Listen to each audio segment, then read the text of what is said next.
Welcome to Call Your Hits, a Storm Riders Airsoft podcast.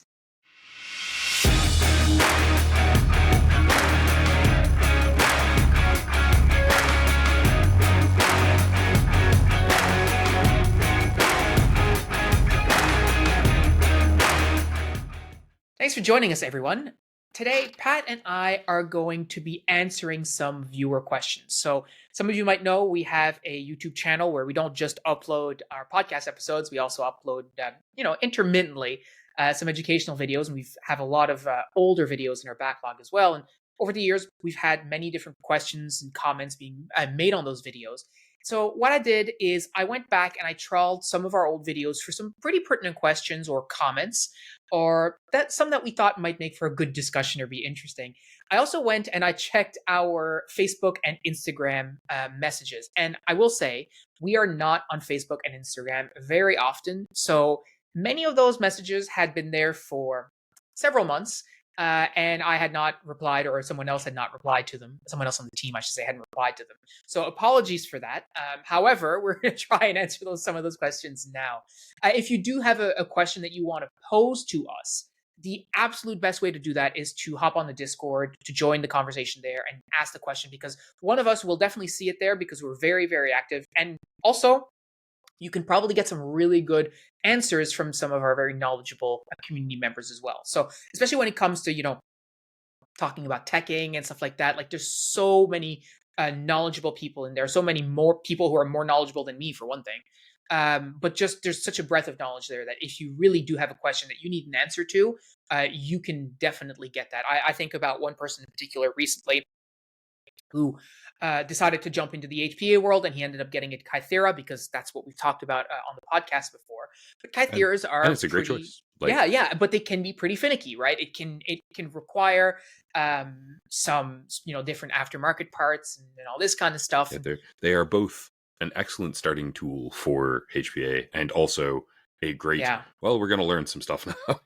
Yeah, and so there are people on the Discord who have very, very intimate knowledge of the Kythera, and just by asking your question and giving a few specifics, they can probably point you in the right direction. So this happened to one guy from the United Kingdom. It was really cool to see how much help he was able to get, and as far as I understand, he's up and running now. So way to go.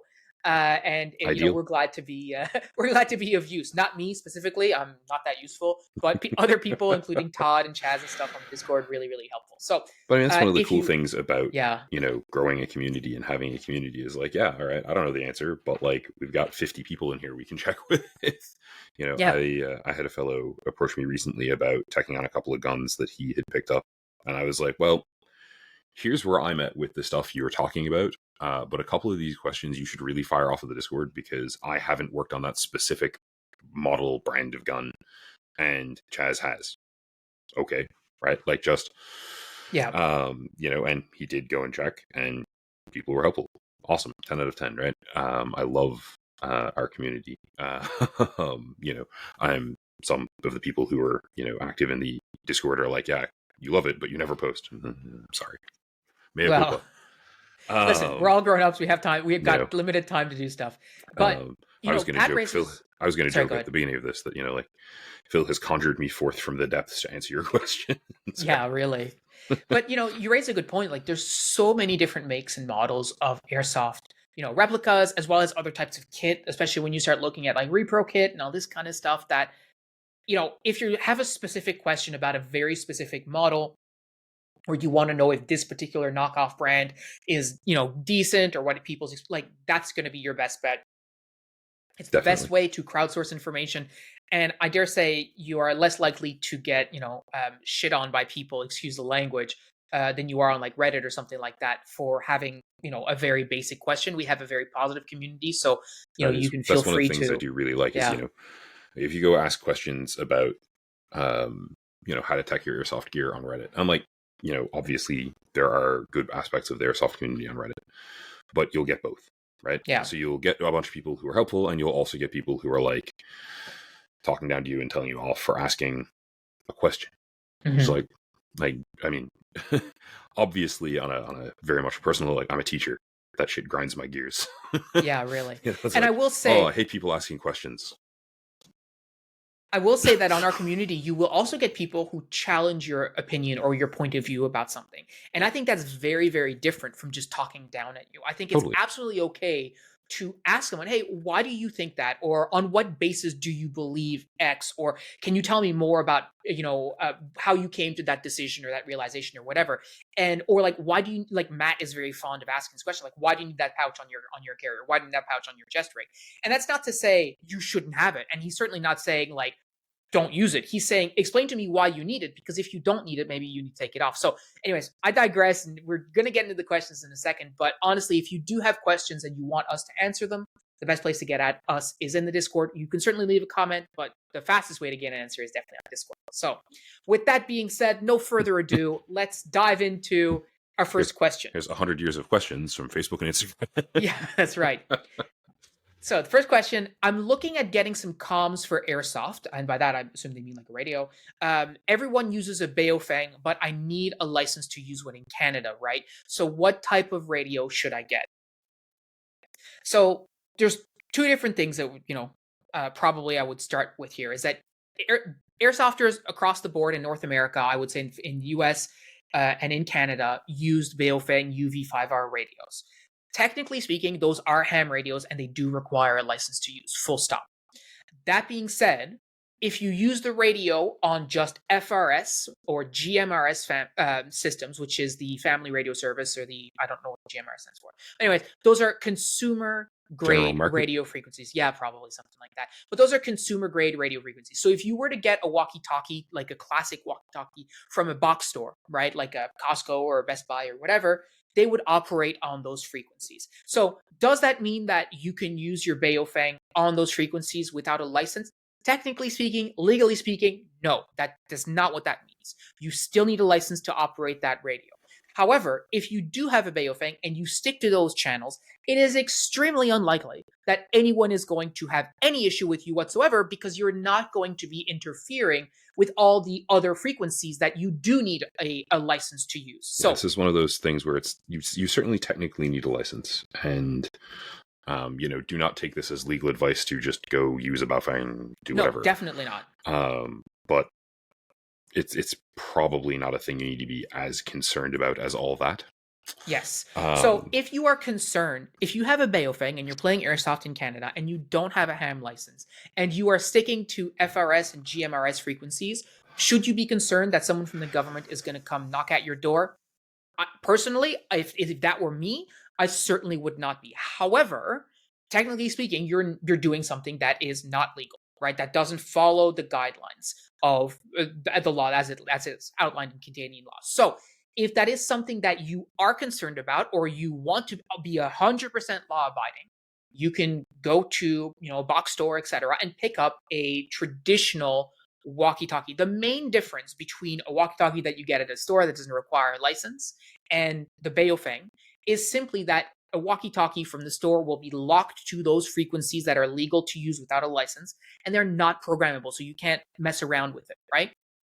Those walkie-talkies, especially the ones that are like the more expensive models, are absolutely fine for airsoft purposes.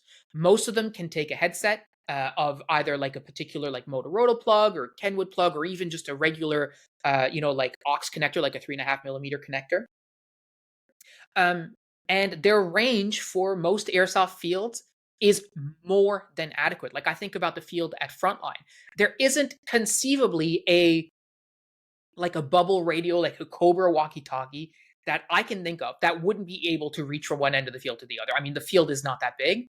That is 100% the case there. I mean, even when we played at Redcliffe, man, like it was not that bad. Maybe from one far end at the lower base all the way to the top, maybe. Yeah, I think the primary benefit of the Baofeng radios when we were playing in that space, and that was, obviously an enormous space that largely is, bigger than needed to play airsoft, and the radios are bigger than needed to use there, was like, yeah, I can talk to Phil if he's anywhere in the entire play space while I'm walking around at the bottom of the hill getting stuff out of the car. Like, there were definitely utility aspects to it, but you'll never convince me we needed them there. As a beginner, like, I mean, what I absolutely would say is what you should focus on with a radio before anything else is the ability to connect a push to talk button and a headset to that radio. I think that is in my opinion, is a critical function for your radio, because you don't want to have your speaker on all the time if you can avoid it. You want to be able to connect some sort of headpiece, and you want to have a way to activate your push to talk without necessarily having to release fire control from your replica, which is to say, take your hand off the trigger, right? So typically that looks like some sort of like push to talk on your shoulder, or in somewhere on your kit. Some people have it right on the front of their rifle. Doesn't really matter, but you want to find a radio that will allow you to do that. Whether that's a Baofeng, whether that's a bubble radio from a box store or whatever, doesn't matter. That should be your primary point. Primary feature, I mean, of a radio if you're first starting to get an airsoft, because that will last you, a long while. The other thing I think is genuinely worth throwing out there about this topic is, your ham radio license is neither super expensive nor super difficult to get. Yeah. Now, like, if you're 14, and you're listening to this and you're like, oh, but I just want to play airsoft. Yeah, don't bother going and doing that right now. But like, if you're in your 20s or 30s, because we have a lot of players who are there, that's also an option. It's just, go get the certification. It won't take it that long. Yeah. And it really will just protect you from any sort of anxiety that you might have that's related to that. Fundamentally, like, I've talked to people in the US who are in the US, you also need a license. I'm not an expert on US legislation, obviously, but I'm just sort of repeating.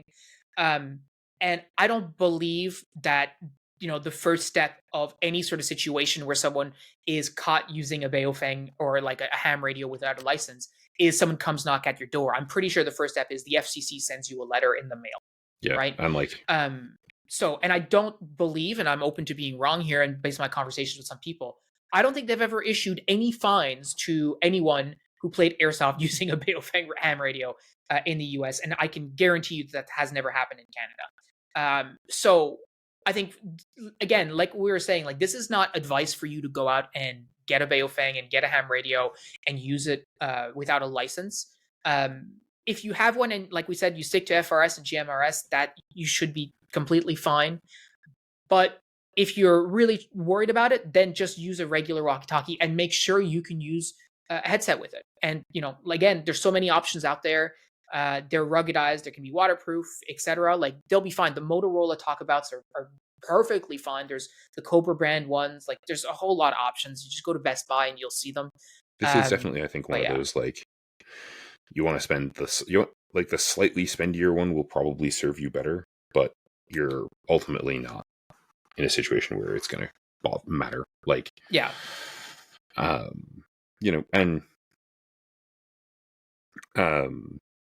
Yeah, I mean, people, you can certainly go find videos of people going like, oh, you absolutely must buy this, and I'm sure there are people out there who will talk about like, oh, this is why the Baofeng's the standard for it. But like, unless you're going and doing milsim on a field where the play area is absolutely enormous, the bubble radio will serve you completely fine. Like, yeah, I think we switched over to more complicated radios pretty much exclusively because it's like, the batteries are dead. Let's go buy a new radio.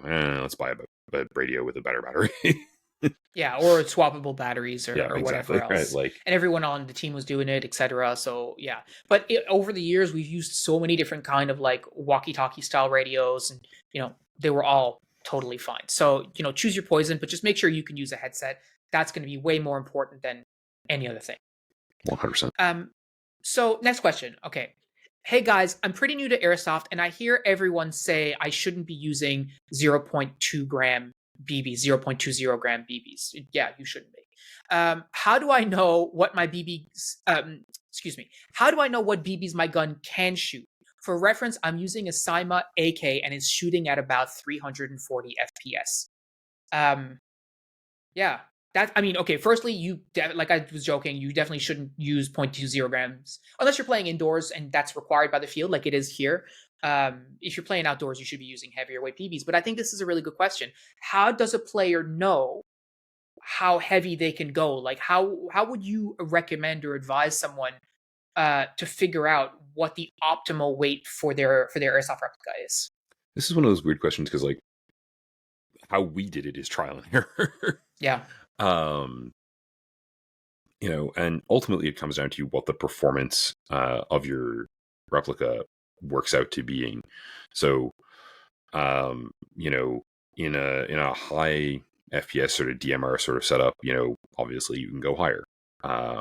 We started off on 0.2s, I think, and very quickly swapped up to 0.25s, even with our earliest kit, or my earliest kit, because at the time we could get them, and we were ordering away anyway. There wasn't any real implication for price, and 0.25s, had a few people telling us, oh, mathematically they're better, and showing us complicated physics charts. And I went, okay. And we also just found that in like practice, yeah, they do work better. Cool. It's nice when theory and math line up. And your experience lines up with that as well. But a big component for us was just that they cut bushes better. We were playing in areas with lots and lots of coniferous trees in really dense kind of nature, and just the extra kinetic energy that it retains as it flies was good for us. We went up to 0.28s pretty quickly after that, and that would have been on like a 375 FPS with 0.2s kind of replica, and that was fine. With he said like 340. 340. Yeah, you can certainly do 0.25s without any problem. Probably also 0.28s without any problem. So, I mean, let me interrupt you for a second. So, for this person who's talking about this, when you say you can do 0.28s without any problem, what would a problem look like? Yep, right? How would they know that they have a problem? So, essentially, you are trading down maximum range, i.e., your gun can't fire. Like if we're talking about the maximum distance your gun can sling a BB, right, or your replica can sling a BB, you're decreasing the maximum possible distance by outweighing the weight. Obviously, right? That's just how math works. It is heavier. It cannot throw it as far. Cool.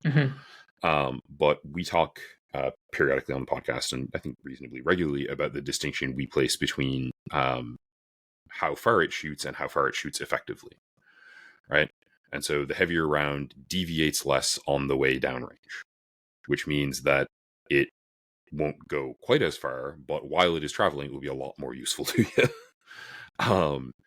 If you are putting a BB in and watching it just like, oh, this does not shoot very far at all, it does not loft the round, downrange very far, you've probably got too much weight there. Realistically, for most stock guns and for most baseline purposes, I think 0.28s are fantastic. I think they're a really solid, like, medium range. If you live somewhere where there's not a ton of wind, 0.25s will probably do fine as well. And I think above 0.28, I probably want to go with, like, I want to ask if you've upgraded the gun to handle the performance requirements of that.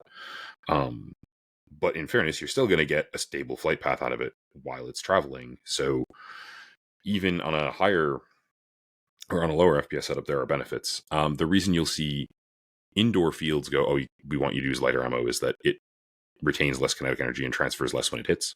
So it hurts less. Yeah.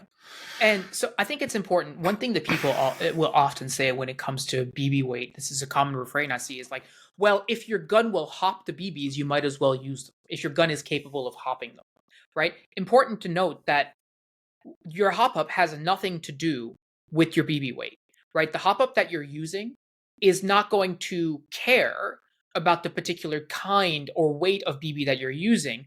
What's important is how much energy is behind it, right? So the velocity that you're talking about, 340 FPS, it's generated by a certain amount of energy, right? And as Pat was saying, the heavier your projectile, the same amount of energy will take it less far, right? If you think about how far you can throw a golf ball versus how far you can throw a bowling ball, it's sort of a similar concept. With the same amount of energy, bowling ball will go a lot less far because it weighs a lot, and the golf ball doesn't, right?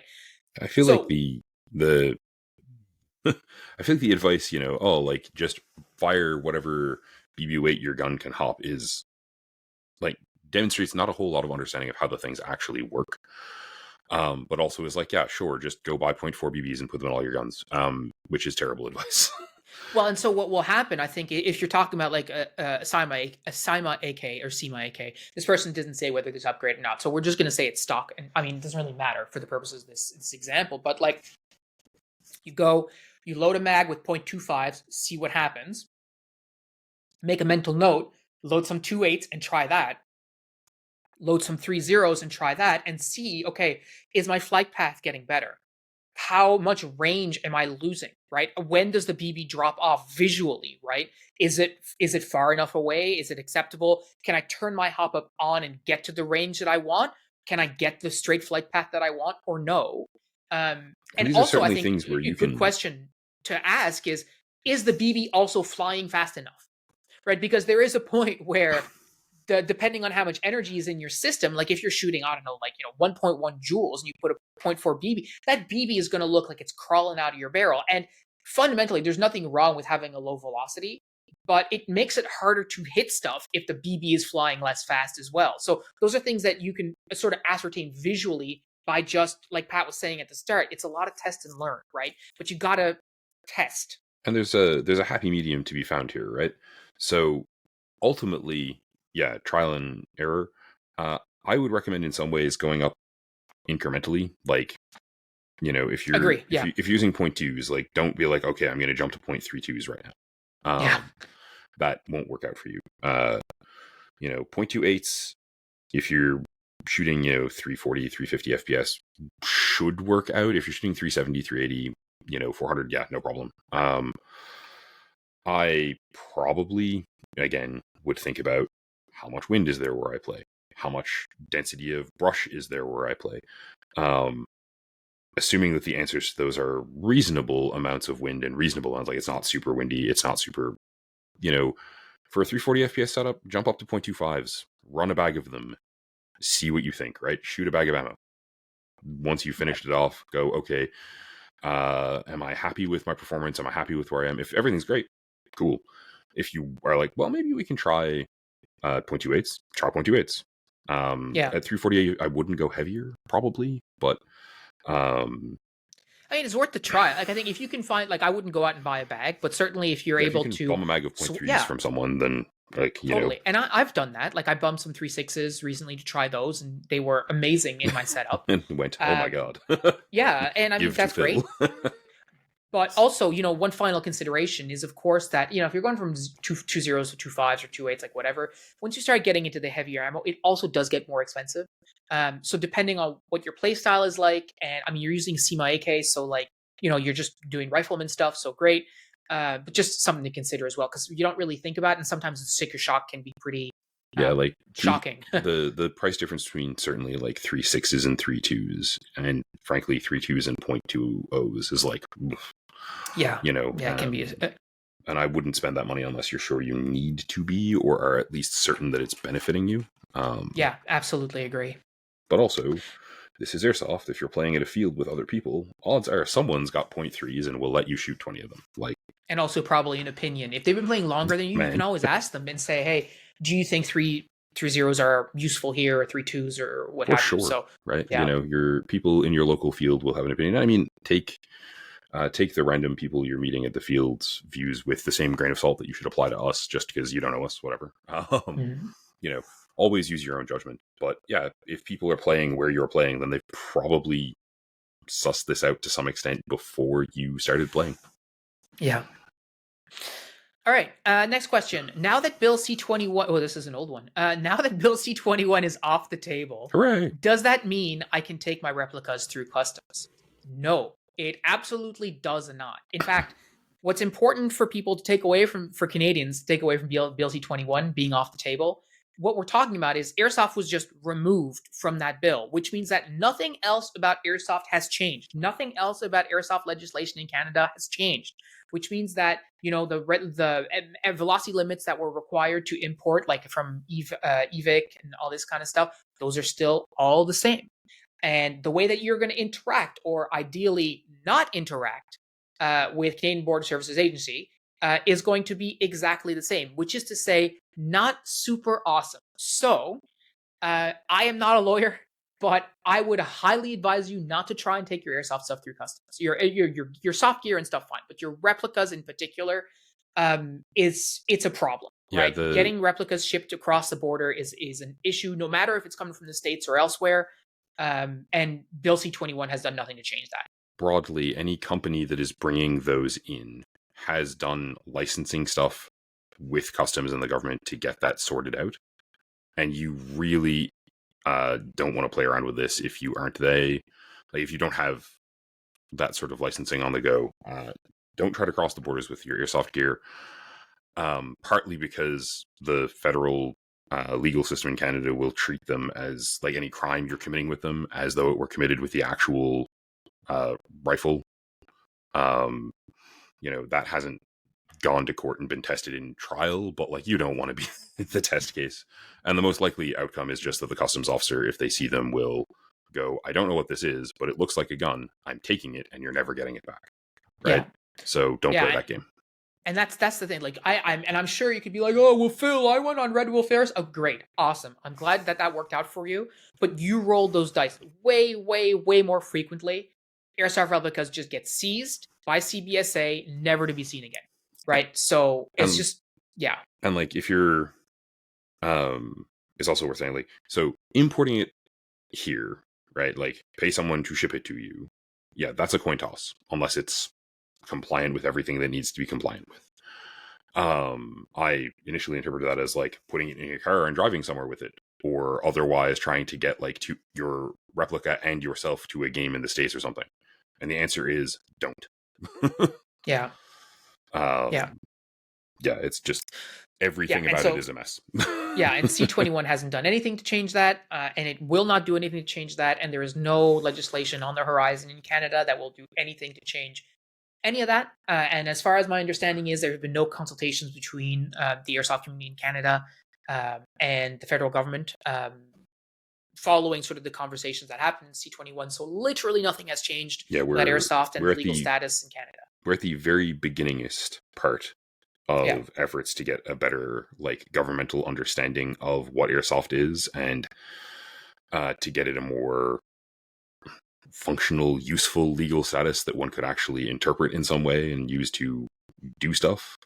But really, for the moment, we're comfortably and very safely, thankfully, back to this isn't a problem, so we're not going to worry about it. But we haven't made a whole lot of progress past that point. Yeah. So yeah, that's a relatively easy one, straightforward one.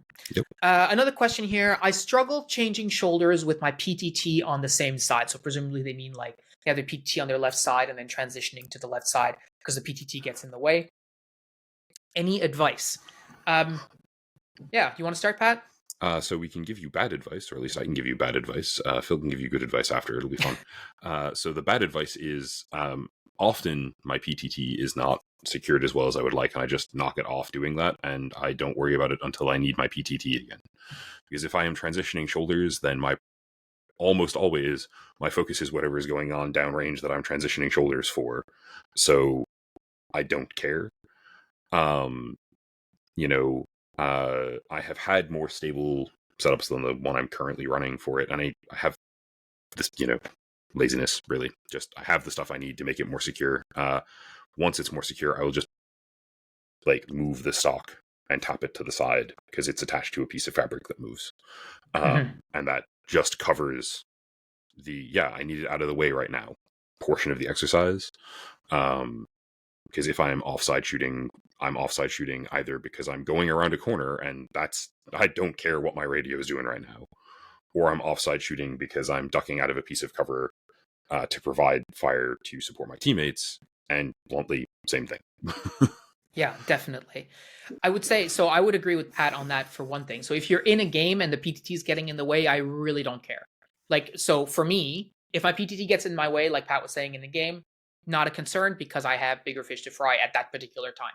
However, the way that you deal with this issue is through home practice, right? You need to put your gear on and you need to start doing ready ups. You need to start doing ready ups on your offside. You need to start manipulating your replica like around a corner or, pretend corner or whatever, and see what happens with your PTT. Visually observe where it is and why it is that it keeps getting in your way.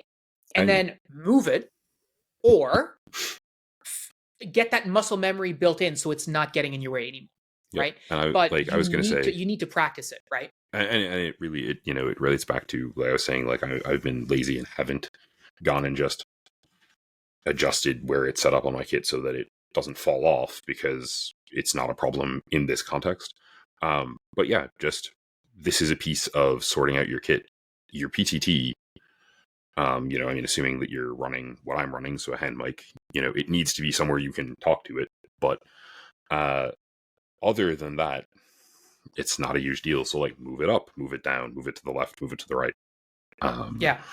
And then don't have the problem and anymore. Most of those PTTs, like if you're putting it on your strap for like your chest rig, or it's on your plate carrier even, like you're gonna be able to grab it. And the great thing about, I don't want to assume, but the great thing about my head is that it's on a swivel on my neck, so I can move my head to the microphone if it's not like in the perfect position. Like if my stock goes here and my mic goes here, it's like it's the perfect position. Yeah, well, if it's over a little bit, that's okay. For a long time, my PTT was actually much lower. I had a smaller PTT and it was like right here on my chest, and that was fine too, right? But again, it comes down to practicing with it, to understanding how your kit is actually working on your person or working against you, and then making the necessary modifications. And figuring that out in the game is fine, but doing it at home is going to be your best bet, because it's going to eliminate some frustration from when you play the next game and you knock your PTT out of the position and then you don't realize, and you go to grab it and it's not there, and you're like, oh, where'd it go? Well, I knocked it out. Presumably it's still attached to your person, so it's not like it's the end of the world. But just something to consider. Like we harp on this a lot. Like, you need to do your home practice if you want to improve, you want to get better, and that's one part of it. How is my kit interacting? Like, if I do ready ups in my t-shirt and then I go and I do ready ups at the game, well, that's fine. But if I'm not wearing my eye pro, I'm not wearing my helmet, I'm not wearing my ear pro, well, suddenly my alignment's not the same and it's weird. Like, that's why we harp on this stuff, right? And like, you've taken the first sort of important step just by asking the question, right? Like, you're thinking about it. So in a lot of ways, one of the really solid answers to the question is just go play with your kit until you have a better solution, until you have a better, more comfortable spot for it. But ultimately, if every time you do an offside switch, you're banging your PTT and it's actively, problematic, move it. And I would just also sort of give a little bit of perspective. I mean, a couple of weeks ago, we had a group learning session with Sam and a bunch of the guys who are going to Iron Horse about comms, and like lots and lots and lots of airsofters use PTTs. Some of them all use 2 PTTs. Like when I go to Iron Horse, I'll be using 2 because I'll have the squad radio and I'll have the command radio, right? They probably have it figured out. Like, you can't be the first person to have a PTT get in their way, right? They figured it out, and you can too, right? You just need to take the time and practice and figure out what setup is going to work for you. But I guarantee, and ask around, right? There's a solution out there, including asking us. But ask around, find people who, I hadn't heard of running 2 PTTs until just now, but like, in the context of, well, we're running 2 radios because we're doing a squad radio setup and personal radio setups. Yeah, that makes sense to me. I'm willing to bet the Milsim folks have videos out there about like effective PTT setup, and probably not even not just the Milsim folks. I'm sure there are other people who have videos available for you to look at it and go, oh yeah, this is how we, deal with radio setups.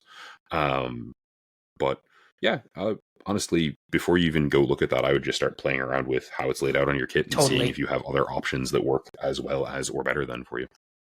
Yeah, and I mean, nobody else has your body, right? Your body is unique, your shape is unique, right? Maybe you have a short torso, maybe you have a long torso, I don't know, right? So all of that, there's going to be some sort of like trial and error that's going to be unique to you. So you need to sort of, unfortunately or fortunately, you need to put in the work to get that done. Figure out how your own long noodly arms or lack thereof affect the thing, right?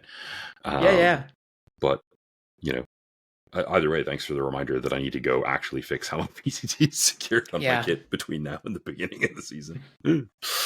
Conservatively, you have like 3 months, so I think you can figure it out. Come on, winter's got to end sooner than that, please. We'll see. All right, next question. I think this one, Pat, you can definitely speak to. I have very bad vision. Would using a magnifier on my replica help? So having had very bad vision, and worn quite powerful, quite strong glasses for many years. Like, I guess first up, make sure your glasses are working right. Like, Yeah. like Yes. if you have bad vision and you don't have glasses, correct that. If you haven't been to an optometrist lately, correct that. Yeah. Just flat. That's the easy piece.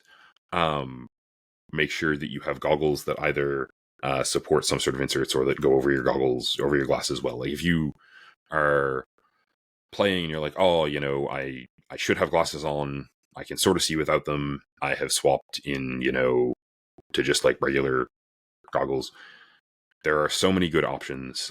We've definitely talked about them in a couple of previous videos. Reach out to me on the Discord, whatever you want. I'll walk you through a bunch of good glasses options for Airsoft. Once we set that aside and go, okay, so like, I have shitty vision, but I have glasses on. It's being corrected for. Yeah, magnified optics are fine. I've used them a bunch. I didn't use them ever because of that issue, but I definitely didn't find having glasses on made it impossible to use them. Certainly my ESS land ops are enormous. They're designed to go over glasses. It's one of the reasons that I bought them in the first place. They're fantastic. I'm thinking about working out switching to like shooting glasses with a gasket this year because I got LASIK. I don't need the thing anymore. But like, they have never ever caused problems with a magnified optic. The only thing that will really, in my experience, is having a crummy magnified optic. So the glass in a lot of the ones for Airsoft is not very nice. So they're not going to help if you can't see well, because you can't see well through them anyway, right? So like a standard Airsoft magnified ACOG, the eye relief on them is horrible. They're just not worth the money other than as a cosplay prop. Even there, you can buy red dot ones, which are a better cosplay prop because they at least do something. But even with a red dot, if you have an astigmatism, that red dot could create big problems for you, because it's gonna it's gonna wash out your vision, and it's like trying to drive at night with an astigmatism, which is something my spouse does, and it drives her crazy. So like that also is not great. I think I like this. I find this question is interesting because if you have bad vision and you are wearing corrective lenses, ideally you are corrected to 20/20 vision, which would mean that at 20 feet, you see what a normal person with perfect vision sees at 20 feet. So I don't really understand how corrected poor vision would be a bad problem. So if you have very bad vision, like Pat was saying at the start, and it's not being corrected, well, yeah, go get that corrected. Yeah, number one, do the thing, right? And then I think I think what's really interesting about your answer, Pat, is that you took it the other way. From my perspective, it's like someone going, "Oh, well, I can't see very well. Can a magnifier help me see better?" It's like, well, no, and in fact, it can make it worse, not better, right? Which is not something that I had really considered. But you're absolutely bang on. Like if you're wearing, glasses and trying to see through, especially an Airsoft replica magnifier, like it could be a nightmare for you. So probably not something you want to do if you've got bad vision. Yeah, I mean, like a nice piece of glass will still work if you have an astigmatism, as long as it's not illuminated or anything on the inside. Right, like when I had before I had LASIK, I could certainly like grab a nice pair of I did at the time didn't have a nice optic, but like I could grab a nice pair of binoculars and that was fine. But again, it's sort of the more imperfections there are in the piece of glass you're using to magnify, the more problems you are going to have. Yeah. So yeah, before trying to fix your Airsoft replica, fix your vision was probably the first. Like Pat, I know got LASIK. I know Cal got LASIK a few years ago. Like, not suggesting that you should go drop your money on LASIK, but my understanding is that it's a significant quality of life improvement if it's in your budget. So yeah, I mean, if you're listening to this and you are playing not just Airsoft, like I do a lot of combat sports stuff, and having my glasses knocked askew and knocked off my face and stuff was just infuriating. So it was completely worthwhile in that regard. If you're looking at and going just like I have really poor vision for other reasons, I mean, feel free to reach out and we'll try to help you out. But yeah, mostly with glasses, my issues were just like making sure the things were centered, like that the glasses stayed where they were supposed to stay on my face while I had goggles on and was playing. But that's not an insurmountable obstacle. Yeah. All right. Last question. Why do you wear your kit while doing ready ups at home? That is try hard and cringe. So yeah. Like, one, look at my face. Two, yeah. And more seriously, like, oh, let's try hard. Yeah. The notion that trying to be good at something is stupid is silly. We try to be good at something. Yeah. We get this sort of a variant of this comment every now and then around like, bro, why do you try so hard? It's just airsoft. Just play and enjoy the sport, right? Just play airsoft. You'll get better. You don't need to do anything, right? And it's like, I understand that's for some people, they're fine just going out to the field and just blasto and not really think about what you're doing, etc. But, since we started playing, I mean, it's been a really long time, but we've committed to wanting to be better, right? And to improve in ways that are meaningful to us. And I don't think that makes us try hard. It makes us just trying, right? I think, try hard is, I think, maybe a crutch word that people use to be like, oh, well, I don't want to do stuff. So if people are trying harder than me, they got to be try hard. And it's like, I've seen, people who are tryhards and negative and stuff about airsoft. And I don't think that that's us. I think that wanting, like Pat was saying, to be better at something is never cringe, right? I think it's important, right? If you don't care about stuff, then that's fine. But if you have a hobby that you're passionate about and you care about and you want to improve at, like, I don't think that's ever cringe. It doesn't matter what the hobby is, right? Even if some people feel like, oh, this hobby is cringe, or like, like fursuits is cringe or whatever. No, it's not. If you love that and that's something you want to be good at, you want to invest time in, that's awesome, right? And for us, that's airsoft, toy soldiers. We are a pro things you are passionate about kind of podcast, for one, right? Also, like, I'm a 39-year-old teacher. I am cringe. Deal with it. Yeah. I've had to make my peace with this. I teach teenagers. Like, best of luck to you. Dead ass. As far as the, like, just because Phil mentioned, you make fursuits, you having fun, great, do it. One of my 100%. Students at one point was into making fursuits. At one point she was like, hey sir, I don't have my assignment done because I spent the weekend making a fursuit. And I was like, oh, like, why? Like, you could have finished the assignment. She's like, oh no, it's with commission. I was like, oh, well, like, you need to focus on schoolwork too, right? Like, she's like, yeah sir, I made $7,000 this week. And I was like, dude, I need to start making fursuits. Like, I'm in the wrong business. Yeah, really. Like, yeah. So before you call another man, woman, girl, person, whatever, this hobby is cringe, man. Like, just chill. Yeah, like, calling stuff cringe is pretty cringe in and of itself. Right. But so, even though this question, in my opinion, was not asked earnestly, I still think we should answer it earnestly. For sure. And we kind of already did when we were talking about the PTT situation, right? But I think that's a perfect example of why you need to actually wear your kit when you're doing your ready ups, right? Yeah, I mean, like, the PTT question addresses it. I mean, bluntly, like, we talk a lot about ready ups, but it is not enormously less important. I mean, it's definitely a second step down, but, like, I still do practice reloads, right? You can't do that without your kit on.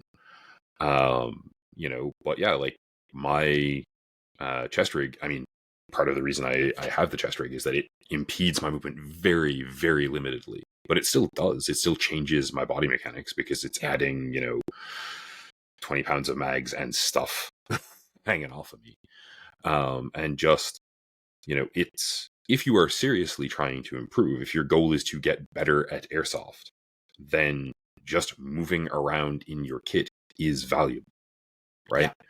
And it doesn't matter what piece of skill set you're trying to get better at. It makes sense, right? So if you're trying to get better at getting up from prone quickly, right?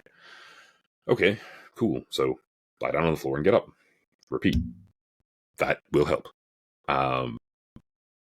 But doing it with your kit on will help more. If that's the specific skill set you're trying to practice.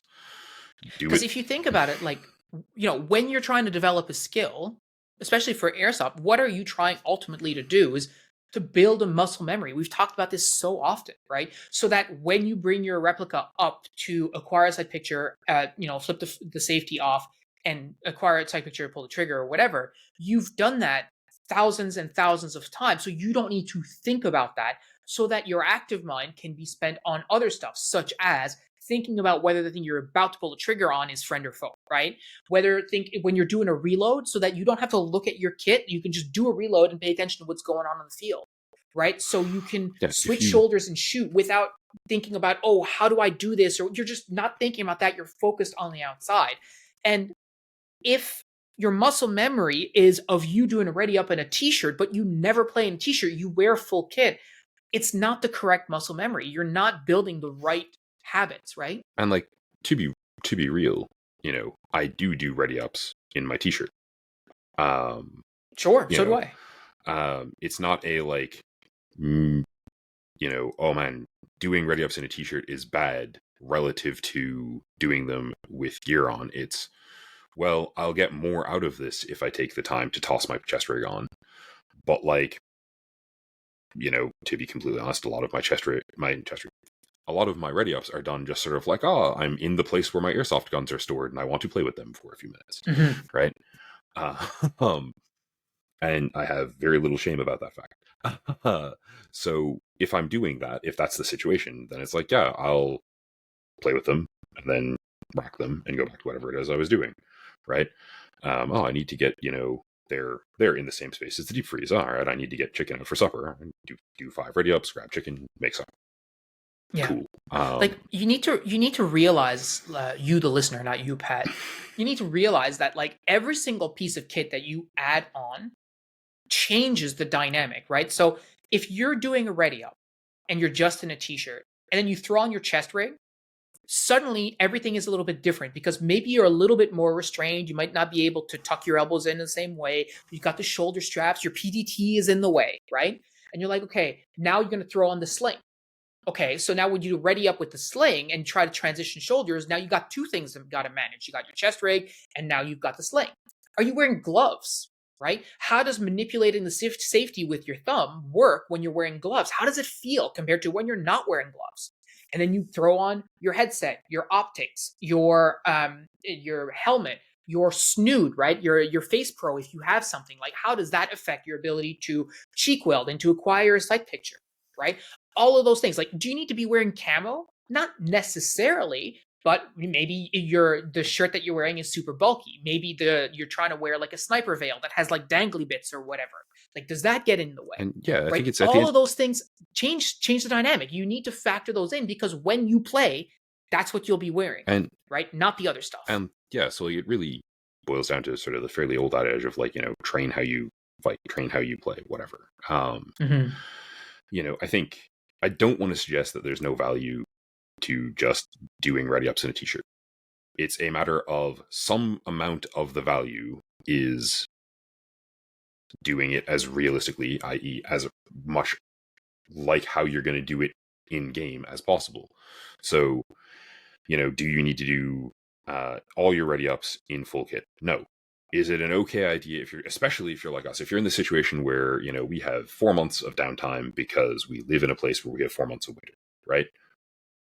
Am I tossing on my gear and doing ready ups periodically? Yes. Am I tossing on my gear and doing reloads periodically? Also, yes. Because full disclosure, I still haven't gotten around to it, but when I get around to ordering a Serpa to have the PX4 on my kit, am I going to just toss that on and just do a bunch of pistol draws periodically? Yes. I mean, am I going to do that partly because it feels very Clint Eastwood and I've been watching a lot of Westerns lately? Yes. Absolutely. Is that cringe? My students would say yes, I'm sure. But like, I don't care. I'm having fun. Whatever. Yes. Is it a useful skill for my airsoft practice insofar as pistols are useful? Absolutely.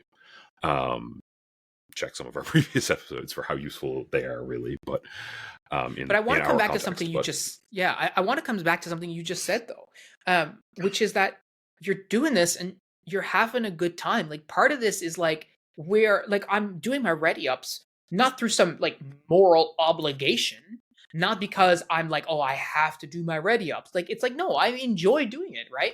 And I have all this kit that feels cool.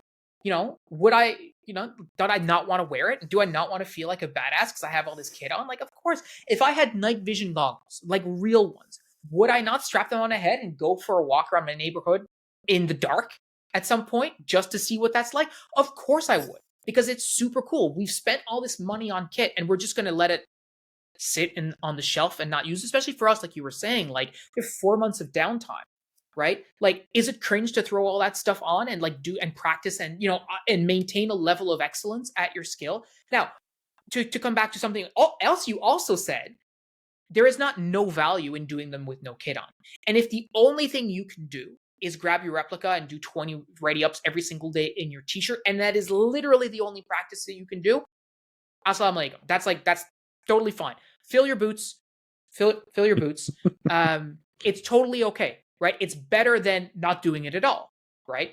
But the question is, like, why would we actually wear a kit? And that's the reason, because that's the best practice, both in terms of being best practice and the best practice. And because it's fun. It's cool. I had lots of conversations with Chris where we would schedule like training events or training nights for the team. And he was like, you know what? Sometimes I almost rather do this than play Airsoft.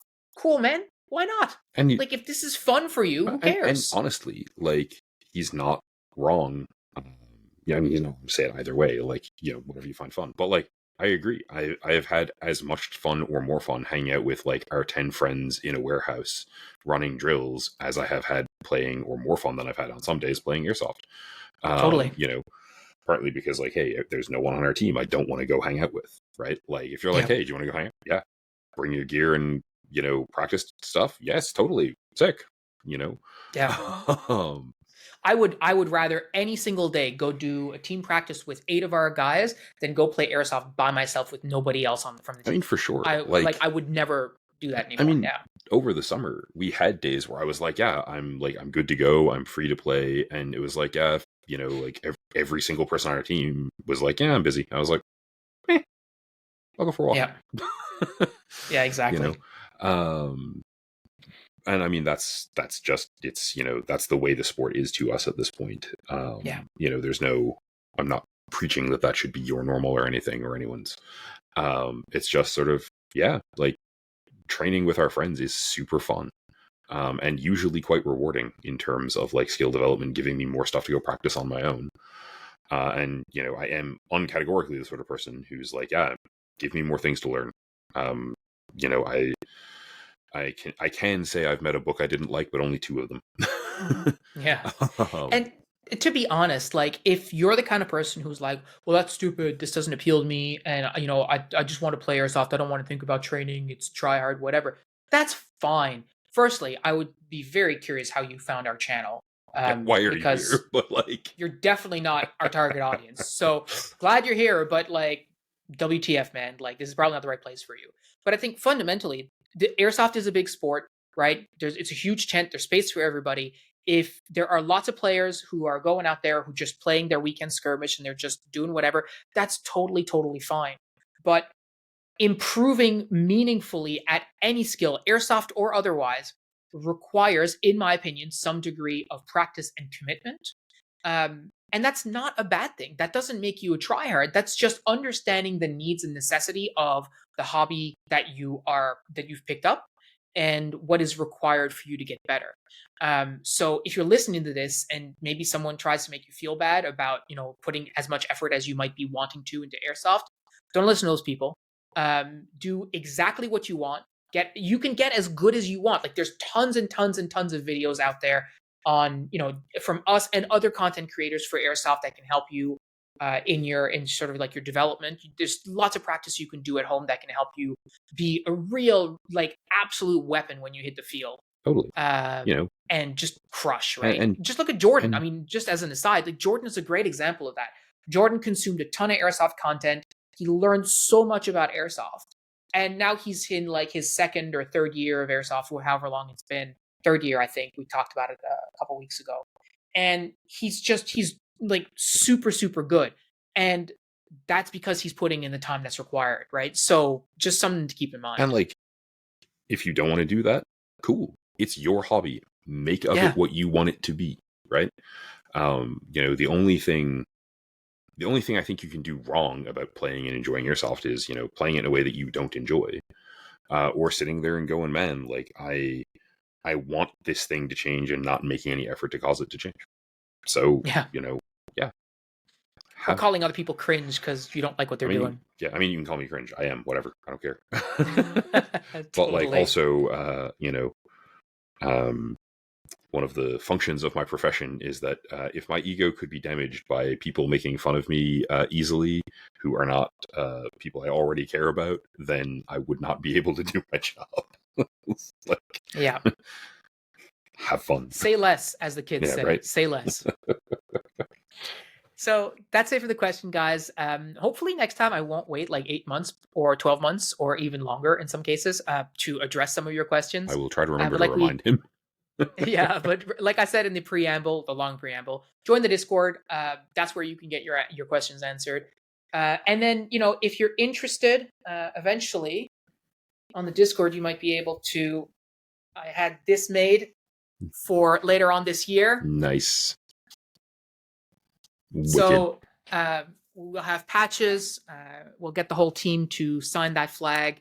And so if you want to be part of Foreign Legion, that's where you can get all the deets. So guys, that's all we've got for you this week. Thank you so much for listening, and we'll talk to you next week. Thanks for listening, everyone. It's been fun as always.